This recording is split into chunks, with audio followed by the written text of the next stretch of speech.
அனைவருக்கும் வணக்கம். நான் உங்கள் ஜெயமேனுகோபால். யோகியும் உங்கள் ஜாதகமும்.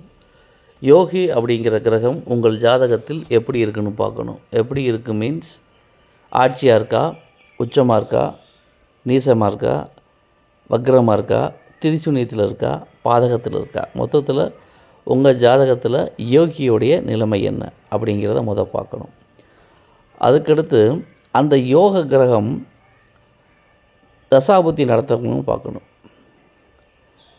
வலிமையாக யோகி இருந்து அதோடைய தசாபுத்தி காலகம் நடந்தால் ஜாதகருக்கு பாசிட்டிவான பலன்கள் அதிகமாக நடக்கும்.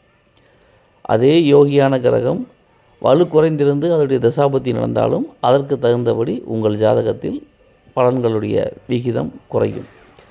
அப்போ நம்ம தெரிஞ்சுக்க வேண்டியது என்னன்னு கேட்டால், உங்கள் ஜாதகத்தில் உள்ள யோகி உங்களுக்கு எந்தவித பாதிப்பும் இல்லாமல் லக்னாதிபதியாகவோ ராசி அதிபதியாகவோ கரண அதிபதியாகவோ வந்துவிட்டால் நிச்சயமாக நல்ல பலன். ஏன்னா யோகியாகவும் கரண அதிபதியாகவும் ஒரே கிரகம் வரலாம்.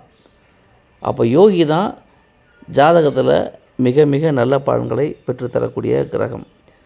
உங்கள் யோகி உங்கள் ஜாதகத்தில் வலுவாக இருந்து அதோடைய தசாபத்தி நடக்கும் பொழுது நீங்கள் நினைத்த காரியங்கள் அனைத்தையும் அந்த காலகட்டத்தில் முடித்து கொள்ளலாம். வெற்றி வாய்ப்பு என்பது உங்களுக்கு 100% அதிகமாகவே கிடைக்கும் அப்படிங்கிறதையும் நாம் புரிஞ்சுக்கலாம்.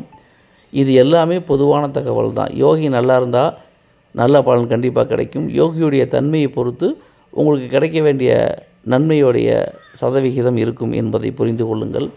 பொதுவான தகவல் அப்படியே எல்லாருக்கும் நடக்கணும்லாம் கட்டாயம் கிடையாது. ஒவ்வொருத்தருடைய தனிப்பட்ட ஜாதகத்தை பொறுத்து அதில் உள்ள கிரக அமைவுகளை பொறுத்து பலன்கள் வேறுபடும் என்ற அடிப்படை உண்மைகளை நாம் மறந்துவிடக்கூடாது. மொத்தத்தில் யோகி நன்மையே செய்வார். நன்றி, வணக்கம்.